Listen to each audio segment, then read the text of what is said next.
읽겠습니다. 하늘 말씀 봅니다. 룻기 4장 18절부터 22절입니다.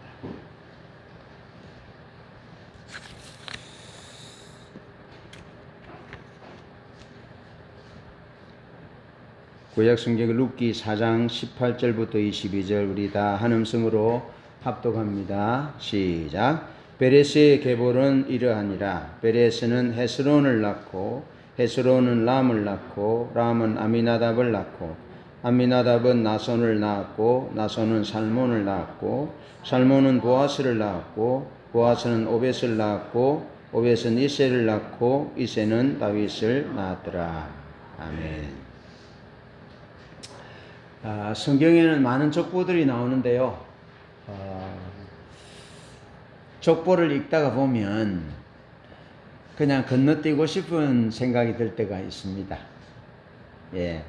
성경을 읽을 때 뭐 특별한 거 있잖아요. 뭐 하나님한테 언쟁반, 은발이 몇 개 바친 거, 뭐 지파별로 뭐 인구를 뭐 지파별로 숫자를 헤아리고 이런 거, 또 족보 내용 이런 부분들은 건너뛰고 싶은 마음이 드는데 그것은 사실은 이제 이스라엘 족보기 때문에 이름들이 쭉 나와서 우리와 상관없는 것 같고 또 별다른 의미를 모르니까 그럴 수 있잖아요. 그런데 족보는 하나님이 성경에 족보를 기록한 이유가 있습니다. 족보는 참 중요합니다. 한번 말씀을 드렸지만 족보는 시작이 그 족보가 누구의 족보인지를 밝혀주는 거죠. 그래서 베레스의 세계는 이렇다. 베레스의 족보는 이렇다. 그렇게 베레스의 족보를 이야기하면서 그 마지막에 등장하는 족보에 등장하는 인물이 다윗이잖아요. 그래서 족보의 마지막 인물이 하나님이 이제 역사 가운데 덜추어내고 싶어 하는 그런 인물이죠. 그래서 룻기 이후에 이제 사무엘 상하가 시작되면서 하나님께서 다윗을 역사의 전면에 등장시키는 내용이 이어지고 있는 거죠.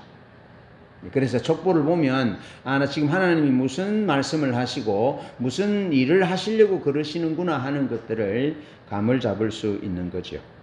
자, 오늘은 룻기 마지막에 나오는 베레스에서 다윗까지 이어지는 족보입니다. 이 족보는 단순한 혈통 기록이기보다는 하나님의 구속의 역사에 동참한 믿음의 사람들의 족보로서 분명한 메시지가 있다라는 겁니다. 네, 분명한 메시지가 있다. 신학적인 의도가 있다라는 겁니다. 자, 그 뭐냐면 본문에서 우리는 기록되어 있지는 않지만 다말이라는 여자와 또 라합이라는 여자와 그리고 그 사이사이의 연결고리 역할을 하는 믿음의 사람들의 이름과 또 보아스, 그 시대와 삶의 상황은 각기 달랐지만 나름대로의 방식으로 구속사적 하나님의 역사에 다시 말하면 지난주까지 보았던 고엘, 구속이죠. 구속. 고엘의 원칙을 붙잡았던 사람들이 기록되어 있습니다.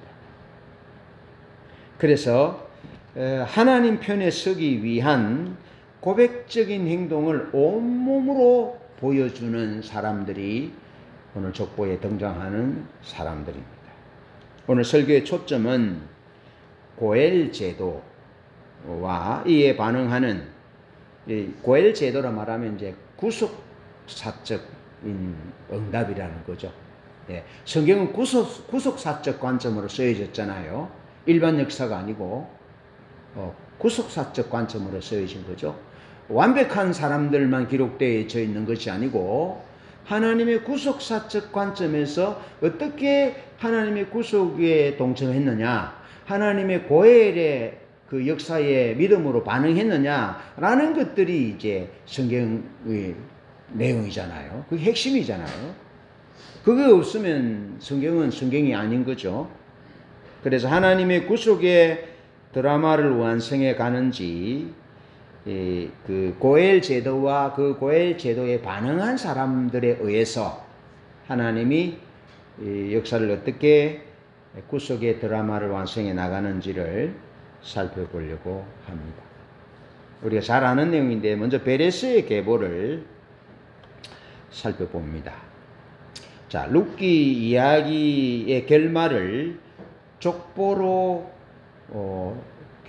결론 내리면서 베레스의 이야기로 시작합니다. 베레스의 이야기.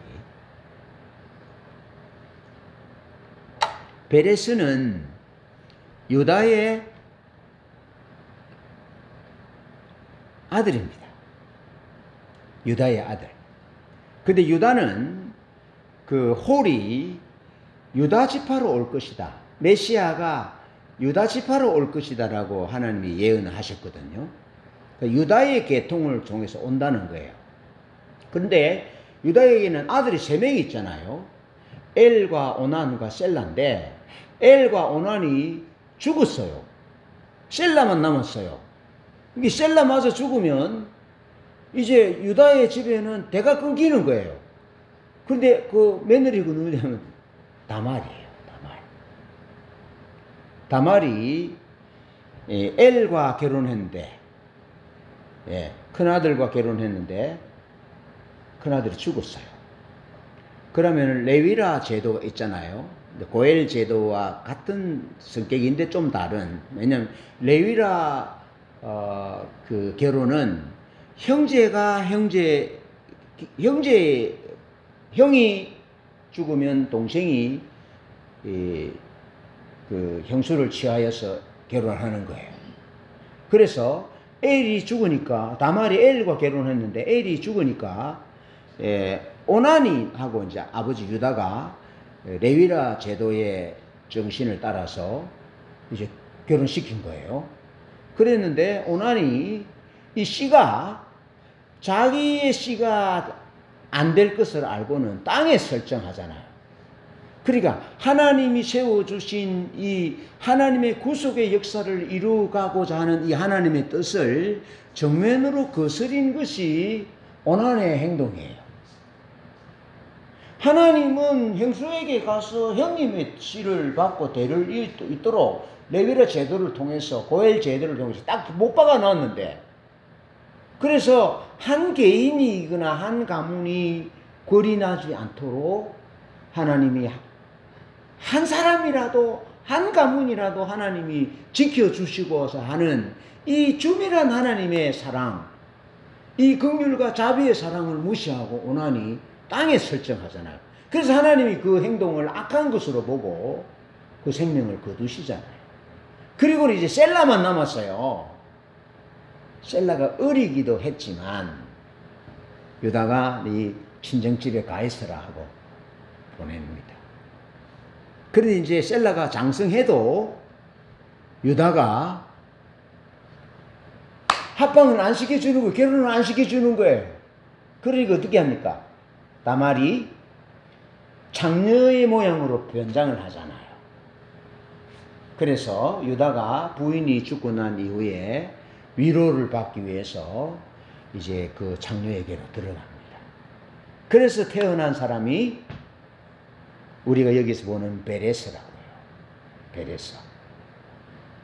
어떻게 보면 이게 정말 나쁜 행동이잖아요. 어떻게 며느리가 시아버지하고 잠자리를 같이 해서 대를 이어갈 수 있느냐.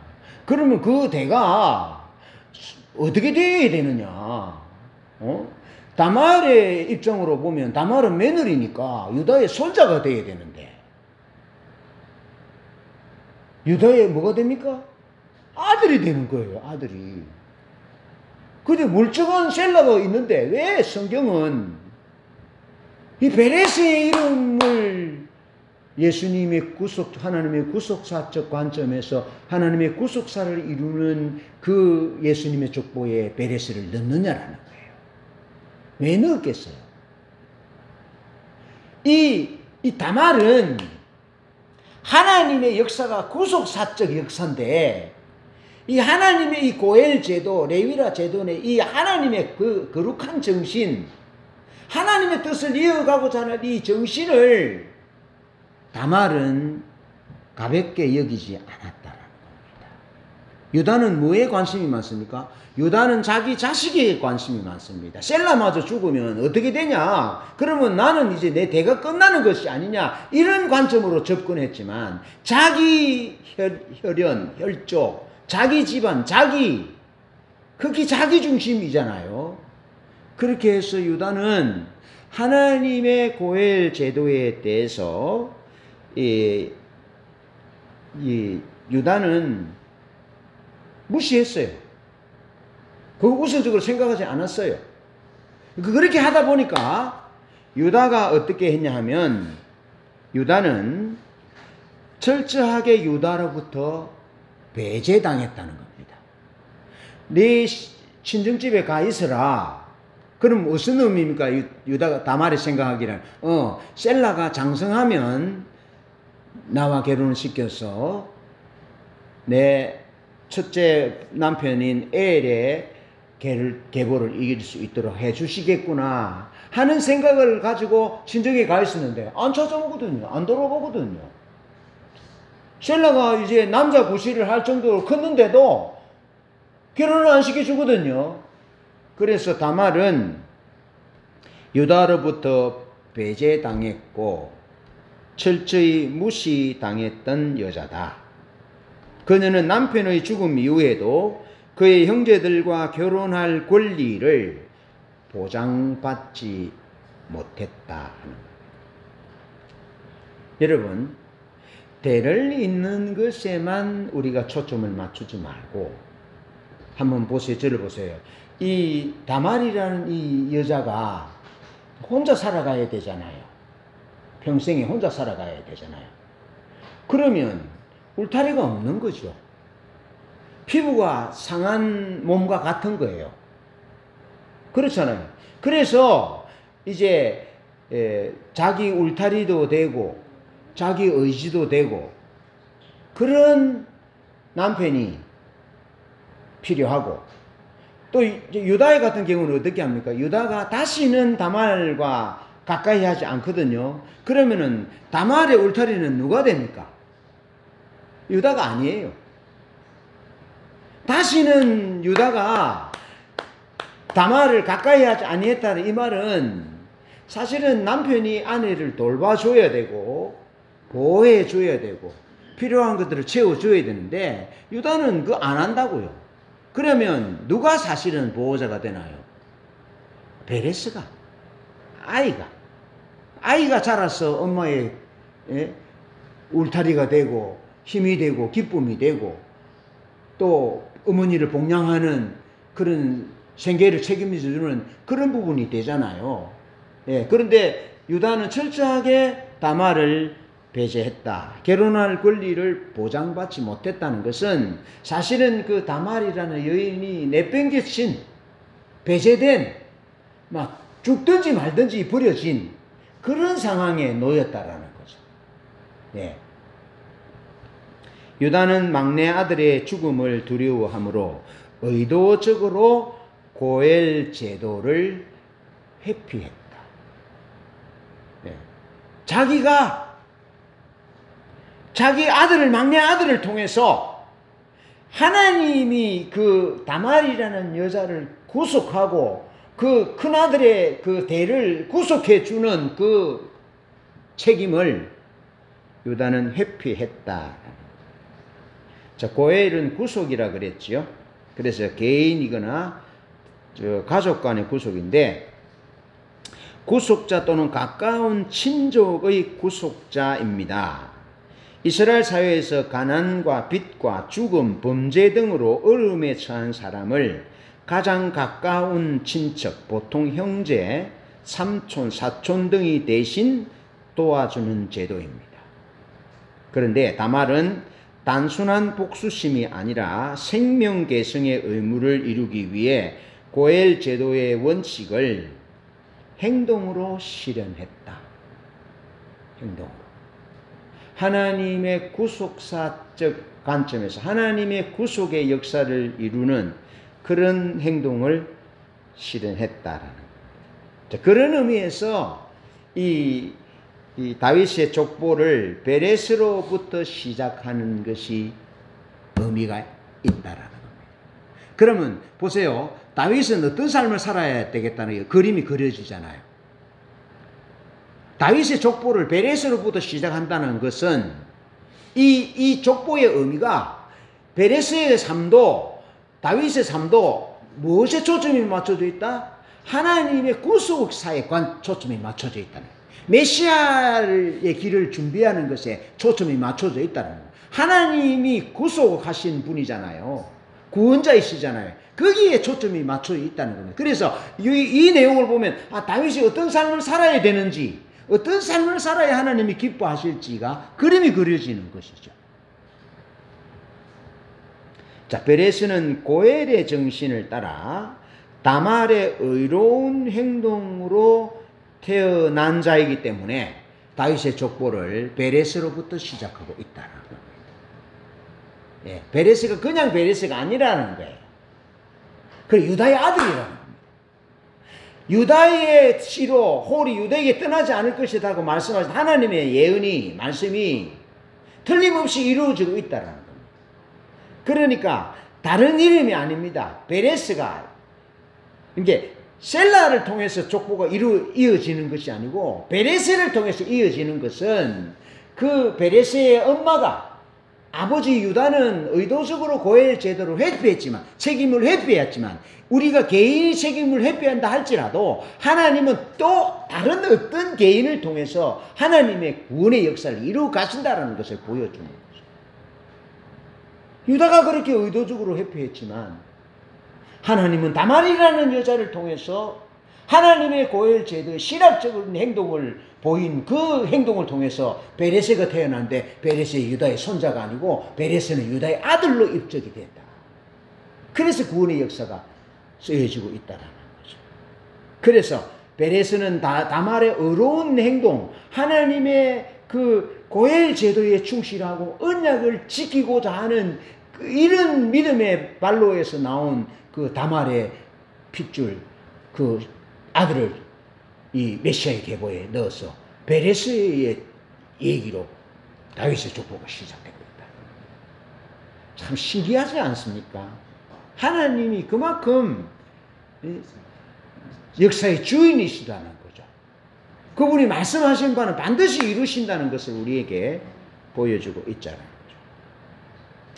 따라서 하나님의 족보는 거룩한 자들만의 기록이 아니라 그냥 역사적인 얘기가 아니라 구속받은 자들의 고엘의 이야기다. 베레스의 계보는 그렇고요.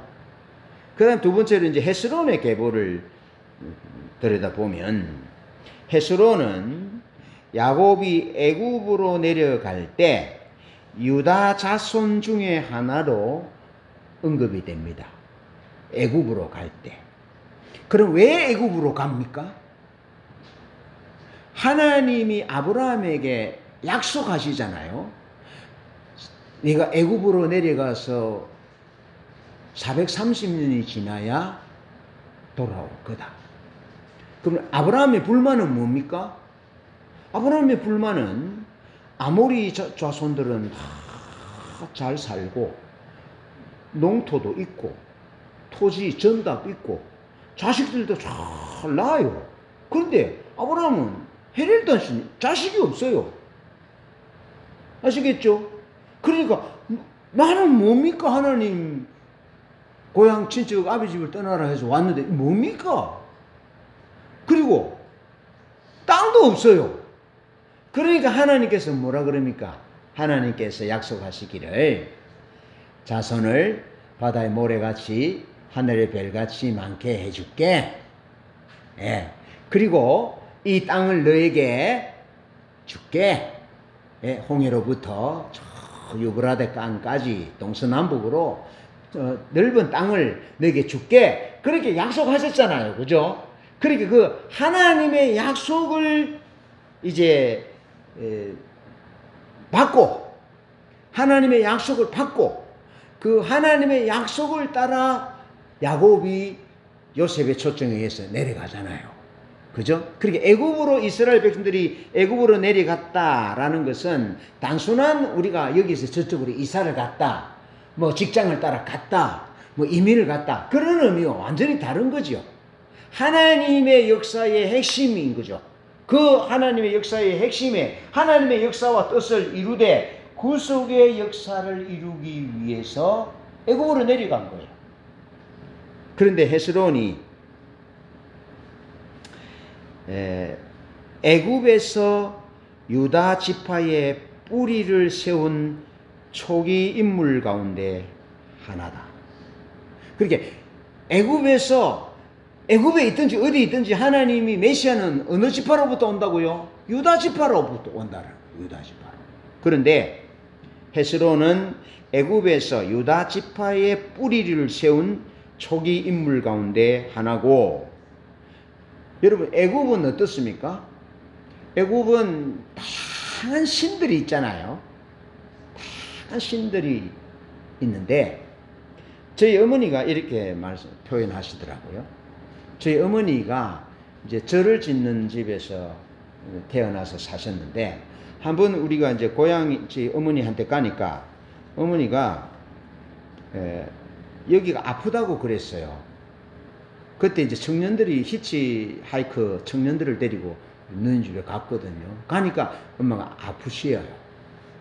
아프신데 아마 어둠의 영이 이제 좀 틈타셨나 봐요. 그래서 여기 아프시다고 그랬었어요.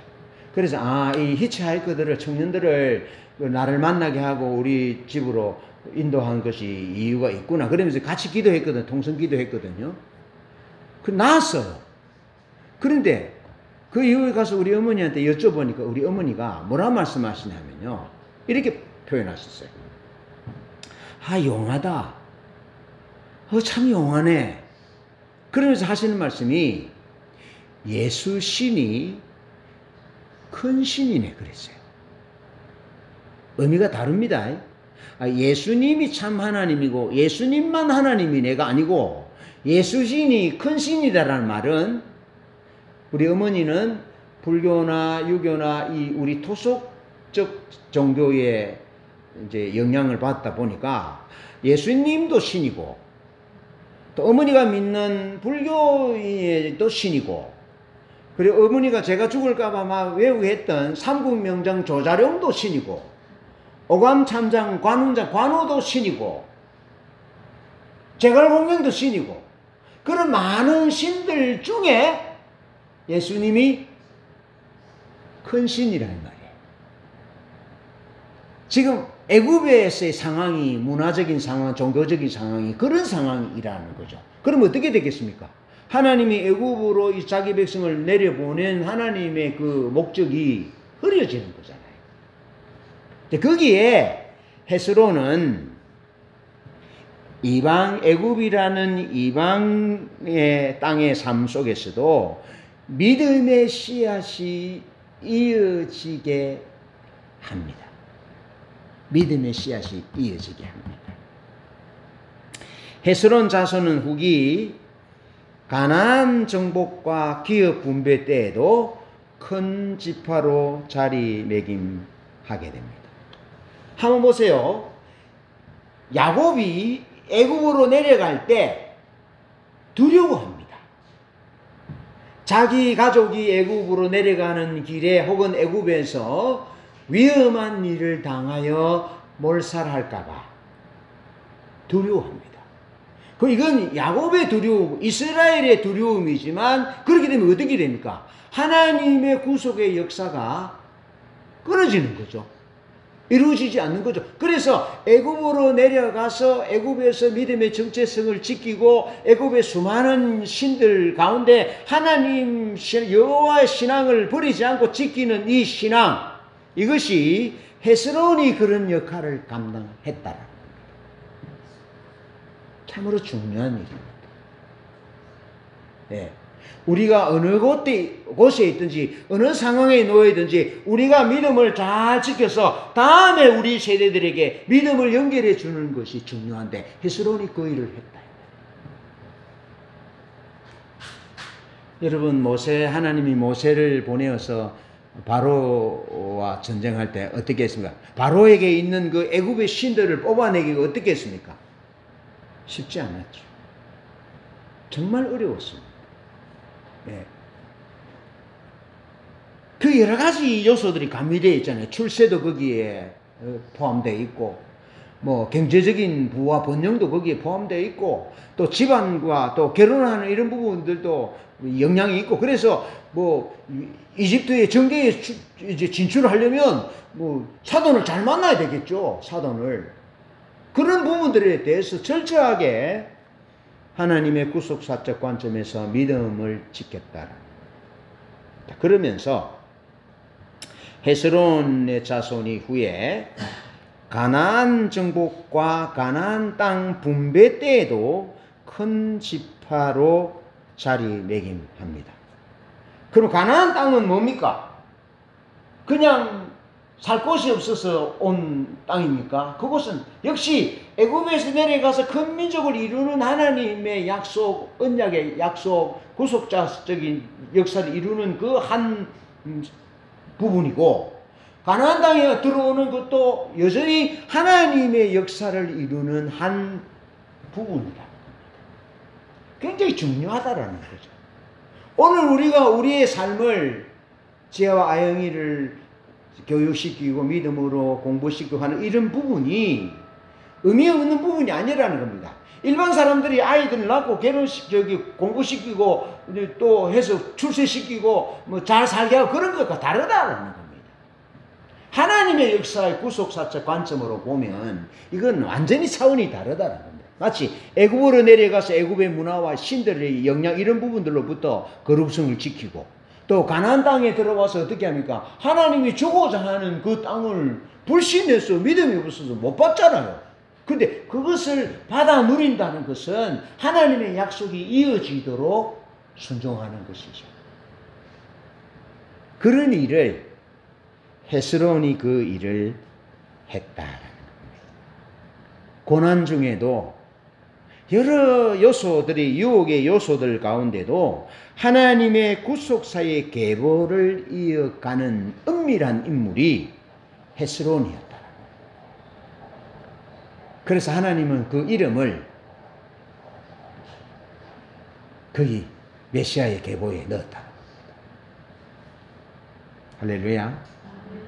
우리가 왜 살아야 되는지, 우리가 하는 일이 보잘것없어 보이는 것 같아도 그 중요한 일이라는 거.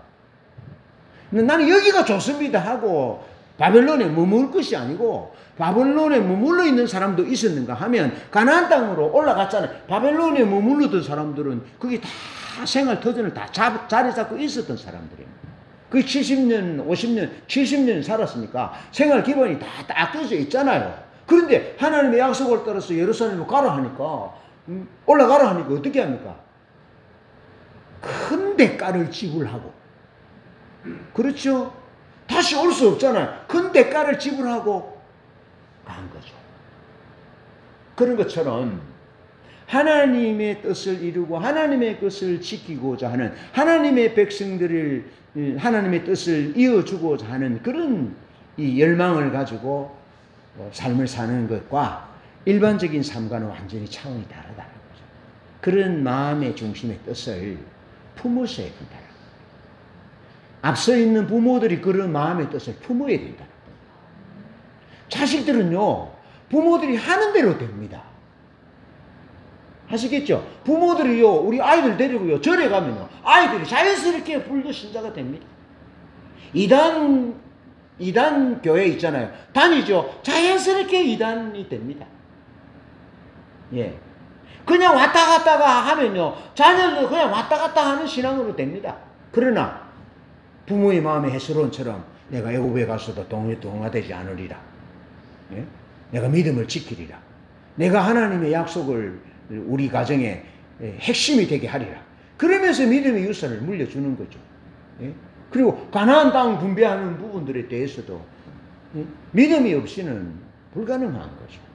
믿음, 욕심, 하나님의 주신 기업을 얻고자 하는 갈렙 같은 이 산지를 내게 주소서, 이런 부분들이 헤스론과 그 후손들에게 있었다는 거죠. 헤스론의 아들 람의 계보를 잠시 보면, 람은 출애굽 이전 세대의 사람으로 추정이 되는데, 그의 아들 아비나답이 출애굽 당시 회중의 지도자였던 나손의 아버지이므로 람은 이스라엘이 애굽에 머물던 후기 시절에 살았을 가능성이 큽니다. 그리고 어떻게 보면 요셉의 보호가 떠난 위험이 있는, 어려움이 있는 그런 시대의 시절에 살았을 가능성이 크다라는 겁니다. 람은 성경에 사건 기록은 없지만 예수님의 족보를 이어주는 믿음의 통로로서 중요한 인물입니다. 하나님이 잊지 않으시는 믿음의 사람이다라는 겁니다. 어떤 특별한 역사가 없어 보이지만 하나님은 람이라는 사람을 잊지 않으신다라는 겁니다. 그렇다는 것은 그가 믿음으로 살았을 가능성이 많다라는 겁니다. 유다 지파의 메시아 약속이 끊어지지 않도록 이어주는 숨은 연결자 역할을 했다. 야곱이 애굽에 내려갔을 초기 요셉이 총리로서 많은 영향력을, 선한 영향력을 했고 므낫세의 자손 3, 4대를 보는, 그렇지만은 이제 왕조가 바뀌어서 어려움과 핍박이 중노동이 시작되잖아요. 고역이. 그럴 때 람은 애굽에 머물던 후기 시절에 살았던 것으로 보여져서 믿음으로 산다는 것이 사실은 쉽지 않다라는 거죠. 예, 그렇지만 하나님이 그를 잊지 아니하는 사람으로 그는 그런 어려움의 시절에 믿음으로 살았다라는 겁니다. 그래서 람의 시대는 하나님의 기적이나 사건보다, 여러분 어떻습니까? 이스라엘 백성들이 이제 애굽에서 나올 때가 되었을 때 어떤 성령의 역사, 하나님의 역사, 이런 역사들이 나타났다라는 내용들은 없잖아요. 그죠? 없는 거죠. 예.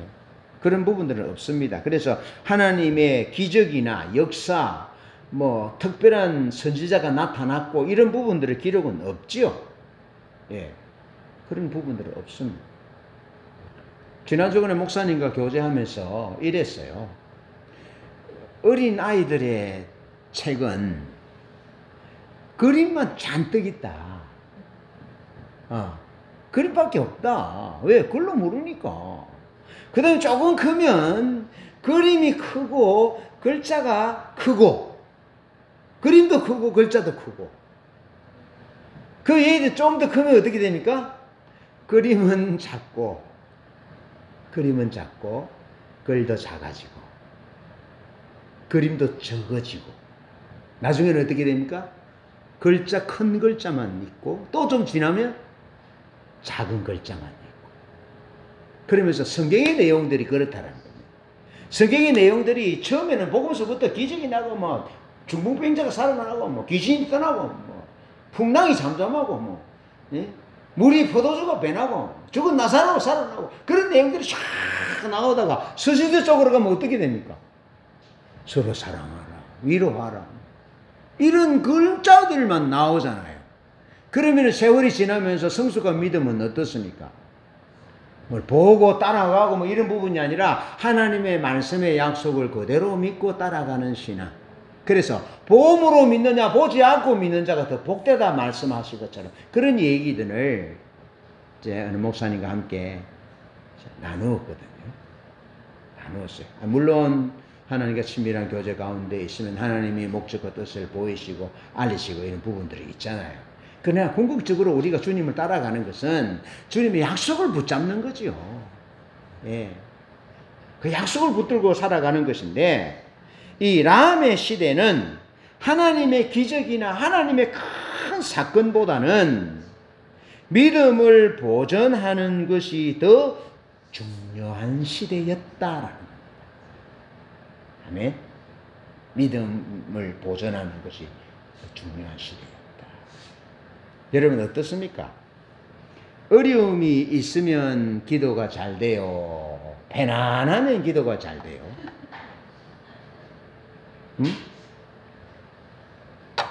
어려움이 있으면 기도가 잘 되지요. 네? 집사님 가지 말고 이것만 듣고 가세요. 그러면 피곤하면 기도가 잘 됩니까? 안 피곤하면 기도가 잘 됩니까? 예? 그럼 보세요. 어려움이 있으면 기도가 잘 돼요. 편안하면 기도가 잘 돼요. 어려움이 있을 때 기도가 잘 되죠. 그럼 어려움이 있을 때라는 말은 피곤할 때라는 말이에요? 안 피곤할 때란 말이에요? 피곤할 때라면 그러면 어떻게 됩니까? 기도가 잘 돼요? 안 돼요? 피곤한데? 안 돼요. 뭐가 거기에 들어가야 됩니까?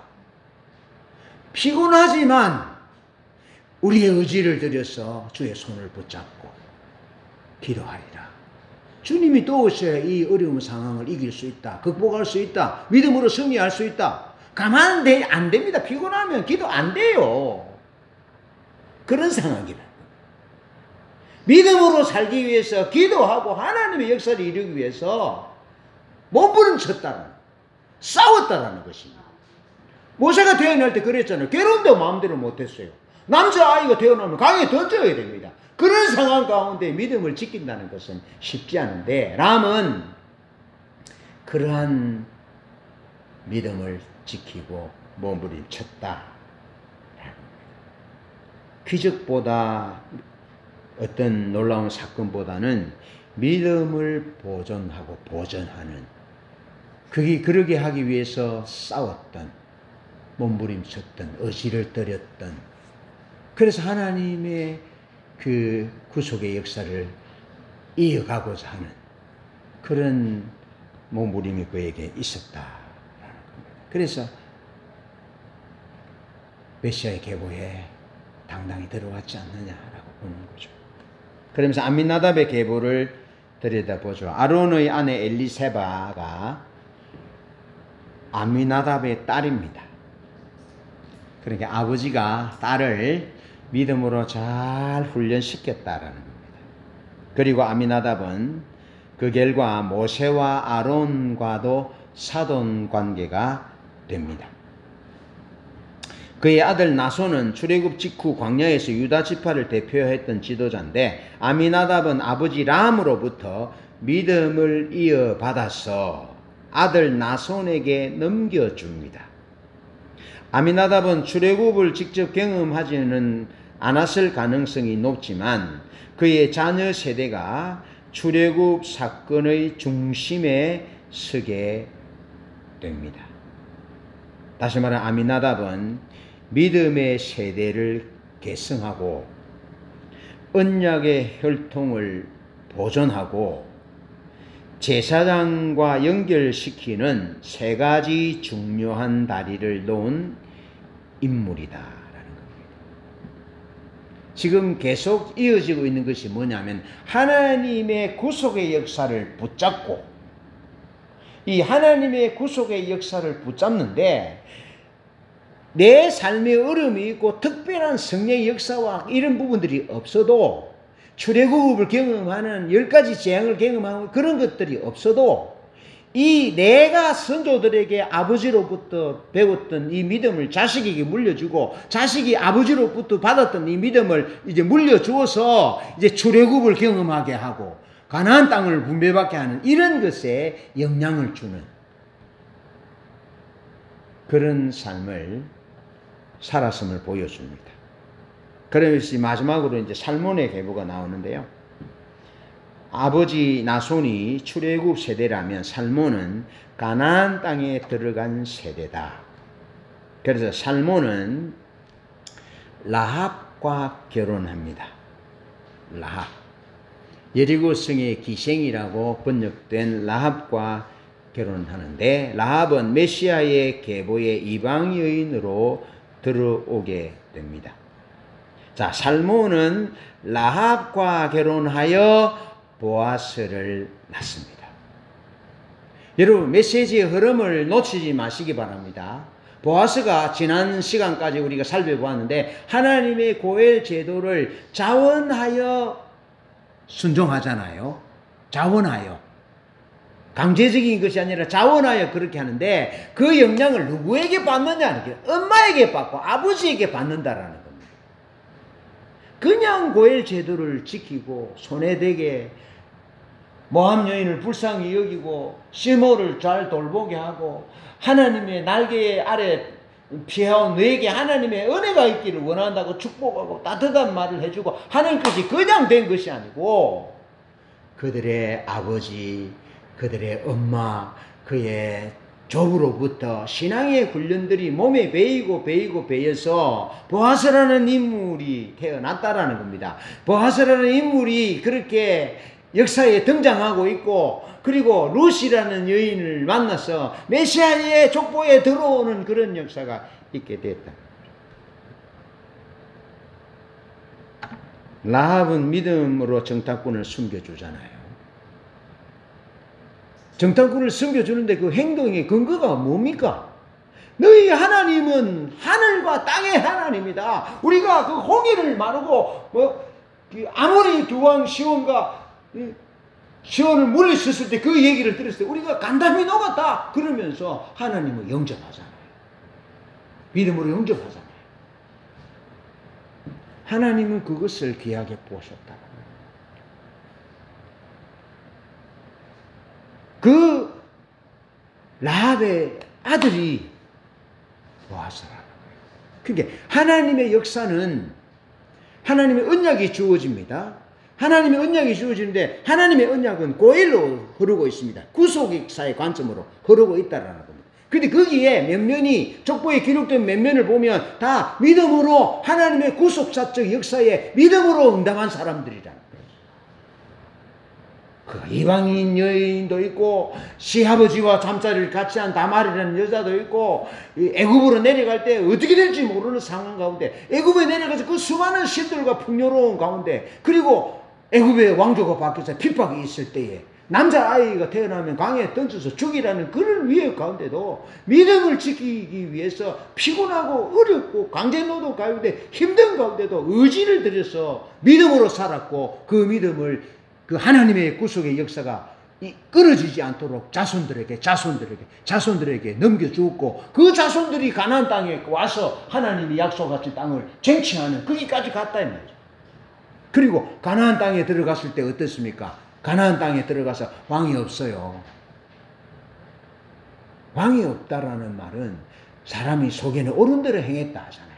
그러면 보아스 시대에 왕이 없으니까 어떻게 했습니까? 사람들이 그렇게 마음대로 행했다는 겁니다. 하나님이 구속의 역사를 쫙 이끌어 가시는데 그 레위라 결혼을 통해서 고엘 제도를 통해서 하나님이 언약을 통해서 구속 역사를 쫙 이끌어서 메시아가 올 건데 알겠죠? 올 건데 그 일에 누가 동참하느냐 그것을 하나님이 보시는 거예요. 그리고 그 일에 사람들이 왕이 없기 때문에 지 맘대로 산다 이 말이죠. 그래서 성경에서 장로를 불러서 당신이 물어야 된다는데 나는 내 재산에 내 기업에 손해가 있을까요? 나는 물으지 않겠다. 하나님의 말씀은 말씀이지만 난 안 하겠다라는 거예요. 지가 왕인 거죠. 그렇게 살잖아요. 그렇게 살고 나아미는 어떻게 했습니까? 엘리멜렉은 부자였어요. 흉년이 들었어요. 그럼 하나님 말씀에 가난한 자들을 돌보라 했는데 어떻게 했습니까? 왕이 없으니까 돌보기 싫어서 그냥 도망간 거예요. 요나가 뭐 다시스로 가는데 배 밑창에 잤지만 하나님 어떻게 했어요? 요나를 찾아내잖아요. 사울이 다메섹 도상에서 예수 믿는 사람 잡아 죽이려고 하는데 하나님 어떻게 했습니까? 찾아내잖아요. 사울이 눈에 뭘 켰어요? 살기가 등등했으니까 그 말은 무슨 눈에 불을 켜고 예수 믿는 사람 잡아 죽이려고 불을 켰는데 하나님이 그 눈을 어떻게 했다고요? 이 나쁜 놈 눈에 불을 켜고 예수 믿는 사람 잡아 죽이려고 살기가 등등하니까 하나님 너 그 눈에 힘 좀 빼야 되겠다 하고 어떻게 했습니까? 확 빼버렸죠. 확 빼버리고 어떻게 됐습니까? 앞이 안 보이네. 안 보이죠. 해보다 더 밝은 빛이 비쳤는데 정오의 빛이 비쳤는데 안 보이죠. 그러니까 깨져가지고 하나님 앞에 식음을 전폐하고 기도하니까 하나님 눈을 뜨죠. 그런 상황이었다는 겁니다. 그런 상황. 그런 상황에 다 세상의 문화와 세상의 쾌락을, 세상의 화려함을, 세상의 부를 쫓아가는 그런 시대에, 왕이 없는 시대에 그 믿음의 계보를, 구속자적 역사를 써내려가는 그 계보의 아들로 보아스가 태어났고, 그런 신앙 훈련을 받아서 보아스가 다 자기 마음대로 하나님의 고혈의 역사를 말씀대로 살지 않고 구속의 역사를 내팽개치고 자기 기업의 이익을 따라 살아가는 이런 시대에 보아스는 고혈 제도를 자원하는 마음으로 그렇게 구속하고, 레위라 제도로는 형제가 형수를 아내로 맞이하는데, 그래서 보아스의 결혼은 자원하는 결혼이었다는 겁니다. 그래서 메시아의 계보에 들어오지 않습니까? 자, 그러면서 마지막으로 찾아내는 그 족보에 마지막으로 하나님이 등장시키고자 하는 그 베레스의 족보에서 다윗을 하나님이 찾아내시는데, 이 무슨 얘기냐 하면, 자, 시편 19편 14절 한번 봅니다.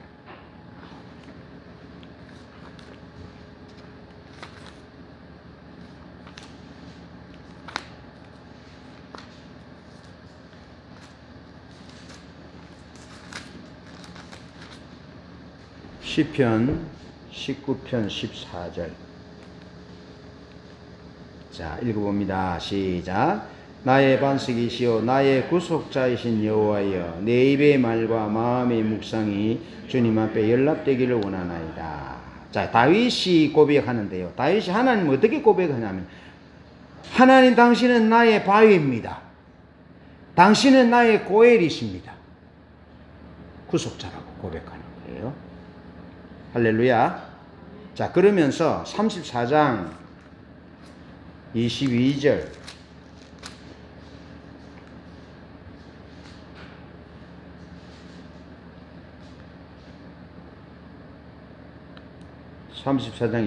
자, 시작. 여호와께서 그의 종들의 영혼을 속량하시나니 그에게 피하는 자는 다 벌을 받지 아니하리로다. 여기 다윗이십니다. 다윗이 그 엘리멜렉 앞에서 미친 채 한 거예요. 미친 채. 미친 채 하다가 쫓겨났거든요. 그럼 왜 미친 채 합니까? 신하들이 뭐라 그럽니까? 이 사람이 사울 왕으로서 골리앗을 물리친 자가 아닙니까? 하면 죽을 위기에 처한 거죠. 그럼 미친 채 하잖아요. 그때 다윗이 건지 구원받습니다. 그래서 다윗이 뭐라 그럽니까? 하나님을 고엘이라고 고백합니다. 예. 다윗은요, 그냥 다윗이 되는 것이 아닙니다. 하나님께 다윗이 고백은, 하나님 당신은 나의 구속자이고, 당신은 나의 구원자이고, 당신은 나를 성량하신 분이고, 당신은 나의 고엘이십니다. 그런 고백을 드리는 거죠. 그러면서 그가 어떻게 됩니까? 하나님 왕이 되는데, 그냥 사울은 왕이 되어서 왕의 자리를 지키려고 다윗을 죽이려고 그럽니다. 충신 다윗을 죽이려고 그럽니다. 그런데 다윗은 철저하게 자기 왕의 자리에 앉은 것이 하나님의 구속의 역사를 이루기 위해서 나를 왕으로 삼으셨다라고 고백하는 거예요. 완전히 다른 거죠. 그러니까 하나님이 왜 다윗을 이스라엘의 왕으로 세우셨느냐라는 것은 다윗의 중심에 하나님의 구속을 갈망하고 하나님의 구속을 이어가고자 하는 이 고엘이라는 이 고엘의 정신이 다윗의 마음에 충만했다라는 것입니다. 예수님의 마음이잖아요. 그래서 다윗을 예수님의 예표라고 얘기하잖아요. 그래서 하나님이 다윗을 뭐가 마음에 합했다는 거예요? 하나님의 마음에 다윗이 뭐가 합했다는 마음의 중심을 보는데 무슨 중심이 하나님의 마음에 합했다는 거예요? 뭐가 확 오잖아요. 다윗이 중심에 뭐가 있었다는 거예요? 다말의 중심이 뭐가 있었다는 거예요? 하나님의 구속의 역사를 이어가고자 하는 그 열심이 있어서 다말이 메시아의 계보에 들어왔고, 라합은 뭐가 있었다는 거예요? 이방인이지만 하나님은 상처나지의 하나님이고, 우리가 백성이 그 얘기를 들을 때에 기절초풍했습니다. 간이 녹고 설계가 녹았습니다. 그러면서 자기 동족을 배반할 자리에까지라도 하나님을 영접하잖아요. 그것을, 그 중심을 보시고 메시아의 계보에 넣었다는 겁니다. 아시겠죠? 그걸 넣었다는 겁니다. 그러면 룻은, 보아스와 결혼한 룻은 뭡니까? 자원하여 하나님의 구속의 역사를 이루고자 하는, 그 자기 기업에 손해가 갈지라도 하나님의 구속의 역사를 이루고자 하는 이 고엘의 정신이 충만한 두 부부를 메시아의 계보에 넣었다. 그러면 다윗에는 뭐가 중심을 보신다고? 다윗의 중심에 뭐가 있어서 하나님이 다윗을 이스라엘의 왕으로 삼으셨다는 거예요. 그게 있었다는 거예요. 고엘의 정신, 구속의 정신. 그러면 다윗이 어떤 삶을 살아야 마땅합니까? 구속해주는, 기업을 물어주고 구속해. 그래서 다윗의 초기에는 어떤 사람들이 모여옵니까? 구속이 필요한 400명이 몰려오고 구속이 필요한 600명이 몰려와서 지 혼자 도망가기도 힘든데 지금. 그러면 어떻게 합니까? 이놈 새끼들은 내가 지금 꼬리가 길어서 잡혀 죽게 생겼다. 다 가라 지금. 사실은요, 유다에요, 숨을 곳이 없어요. 허벌판인데요. 숨을 곳이 없고, 숨을 곳이 있으면 멀리 도망가서 바위 산 이런 데 숨어야 되거든요. 그런데 400명이 숨어 있어요. 600명이 숨어 있어요. 근데 그 놈들이 어떤 놈들입니까? 구속이 필요하고, 구원이 필요하고, 성령이 필요하고, 도움이 필요한 사람인데, 다윗은 어떻게 합니까? 다 품어주잖아요. 그럼 이스라엘 백성들은 어떻습니까? 블레셋 앞에, 아말렉 앞에, 어떤 사람? 구속이 절절히 필요한 사람이잖아요. 그냥 그인 골리앗을 물리친 그 한번 반짝한 것이 아니고 다윗의 마음에 하나님의 백성들을 지키고자 하는, 하나님의 거룩한 이름을 지키고자 하는 이 고엘의 정신이 다윗에게 충만했는데, 저는 그렇게 생각해요. 하나님이 다윗의 중심을 보셨는데 요거 보지 않으셨을까? 요거. 그래서요, 다윗이 왕이지만 왕으로서 고엘을 행합니다. 그냥 보잘것없는 한 농부가 고엘을 행하는 것과 왕의 지위에 있는 사람이 고엘을 행하는 것은 국가와 사회에 미치는 영향은 완전히 다릅니다. 요나단의 아들 머비보셋이 쩔뚝발인데 어떻게 합니까? 그 아버지 요나단과 한 약속을 기억하여 그 쩔뚝발이를, 원수의 아들입니다. 원수입니다. 그리고 어떻게 합니까? 정적입니다. 반란을 일으켜서 자기 왕의 자리가 위태로울 수 있는데도 양자 삼습니다. 그리고 왕의 식탁으로 부르신 주, 그렇게 여깁니다. 그렇게 고엘을 행하고요. 블레셋과 이방 나라의 위에 앞에 나라를 지켜서, 그 나라를 지키면 어떻게 합니까? 목숨을 걸고 나라를 지키는 거죠. 나라를 지킴으로 공동체의 고엘의 역사를 이루는 다윗이었어요.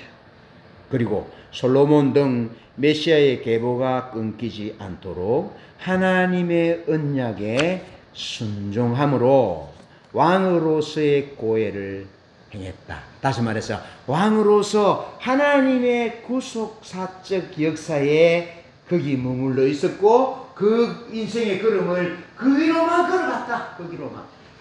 그런데 그것을 다윗이 잘 못할 때 하나님은 준엄한 심판을 내리잖아요. 그것을. 예. 다윗의 고백은 그것이었어요. 그것을 잘 못할 때 다윗이 하나님 앞에 범죄하고 엎드리고 그렇게 하는 거죠. 그렇게 예수님은 그 고엘 구속의 역사에 하나님의 언약에 충실했던, 믿음으로 반응한 그들을 메시아의 계보에 넣으셔서 하나님의 역사를 이룩하셨다라는 겁니다.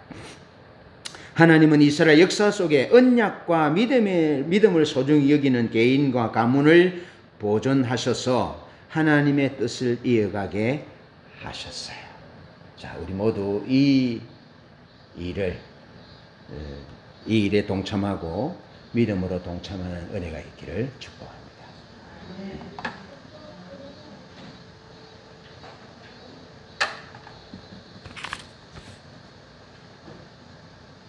90장입니다. 새 찬양 90장.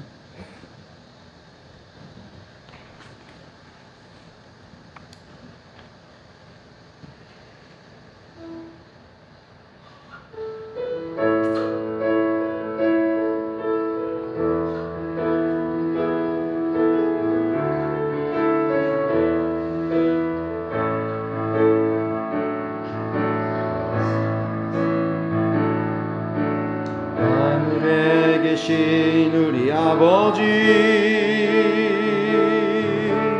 온 땅에 가득한 그 사랑 내 영혼이 기뻐합니다. 내 영혼이 찬양합니다.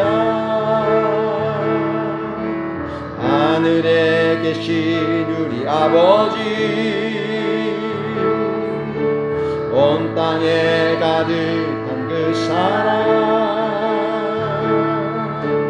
내 영혼이 기뻐합니다. 내 영혼이 찬양합니다. 모든 영광과 존귀와 능력이 우리 하나님께 영원 무궁히 주의 나라와 권세와 영광이 우리 아버지께 영원히 권과 존귀와 능력